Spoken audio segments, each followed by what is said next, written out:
முழுக்க முழுக்க கற்றளி கோயிலாக கட்டப்பட்ட இந்த கோயில் வந்து பார்த்தீங்கன்னா பிற்காலத்தில் சிதலமடைஞ்ச நிலையில் 1964 இந்த முன்மண்டபம் மட்டும் எடுத்து கட்டப்பட்டிருக்கு.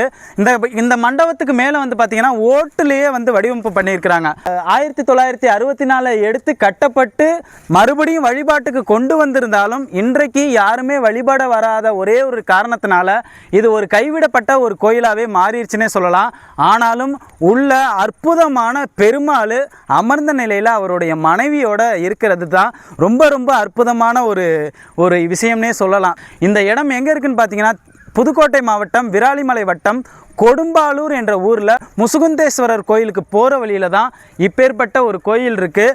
அவ்வளோ அற்புதமாக இருக்குன்னு சொல்லலாம். இங்கே எண்ணற்ற வரலாற்று சின்னங்களும் எண்ணற்ற வரலாற்று தடயங்களும் சிதறி கிடக்கிறத நம்மளால் பார்க்க முடிஞ்சிச்சு. இதற்கு எதிர்ப்புறமே வந்து பார்த்திங்கன்னா அப்பேற்பட்ட பலிபீடம் இங்கே பாருங்கள், அவ்வளோ அற்புதமான இது வந்து பல்லவர் காலத்து கலைப்பாணியில் உள்ள ஒரு தூணுடைய கற்களும் வந்து இதற்கு வெளியில் கிடக்கிறத நம்மளால் பார்க்க முடியும். இது உள்ள இன்னைக்கு பெருமாளுடைய சிற்பம் மட்டும்தான் இருக்குது. ஆனால் வழிபாடு இல்லாத ஒரு நிலையில் இருக்கிறதுனால இந்த கோயில் கைவிடப்பட்ட ஒரு நிலையில் இருக்குது. ரொம்பவும் சிதலமடைஞ்சு காணப்படுது.